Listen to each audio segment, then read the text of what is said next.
API, le système API standardisé est un système destiné à l'identification des bactéries. Bonjour et bienvenue dans cette vidéo. On va vous montrer quelques API et leur utilité.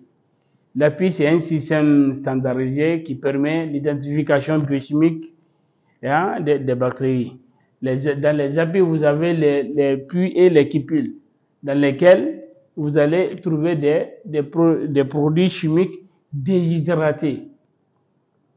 Maintenant, avec l'inoculum, ces substances seront hydratées et les bactéries vont interréagir avec ces substances dont le résultat est reflété par l'apparition de la coloration. Ça veut dire l'utilisation et la transformation des substances est reflétée par l'apparition de différentes colorations. On va passer à ces différents API, vous montrer un à un leur utilité.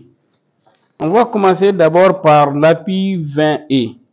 L'API 20 est utilisé pour l'identification des entérobactéries.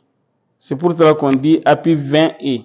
L'API 20E, on l'utilise uniquement pour les bactéries à gram négatif, entérobactéries, appartenant à la famille des entérobactéries. Et vous voyez la composition maintenant des substances biochimiques contenues dans les puits et les cupules. Vous voyez?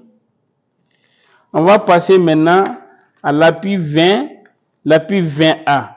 L'API 20A est utilisé pour les bactéries anaérobies, genre Clostridium.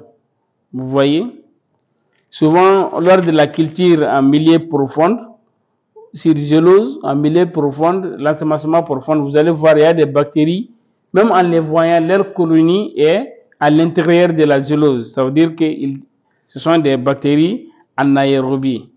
Et tous ces germes anaérobies, vous devrez faire leur identification sur l'API 20, l'API 20A.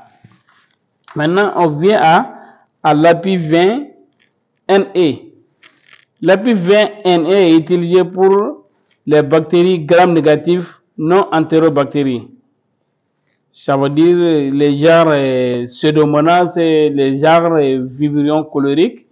Ces bactéries-là seront identifiées sur l'API 20NE. Et voici la composition aussi des puits et les cupules. Les différents API ne se limitent pas seulement à l'API 20NE, l'API 20E, l'API 20A. On a l'API 20NH. Ça veut dire quoi? NH, ça veut dire Neisseria haemophilis.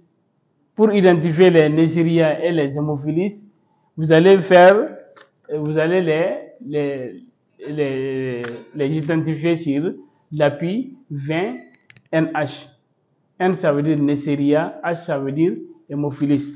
Pour les genres candidats, vous allez faire ça sur l'API candida. Et ces API-là, ce sont des substances standardisées qui permettent de vous donner les noms des différentes bactéries.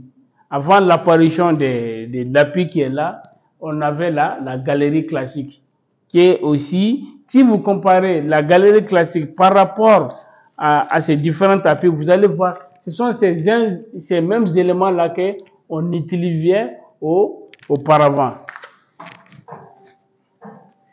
Vous voyez ici, c'est ça là, la galerie classique. C'est ça qu'on utilisait avant l'apparition de l'API. C'est ces mêmes milieux-là, regarde par la différence en est qu'ici, ils sont dans des types. Les milieux Kliegler, Agina, citrate, mannitol, iré, indole, ODC, ainsi de suite. Tous ces paramètres qui sont cités ici sont présents dans ce type.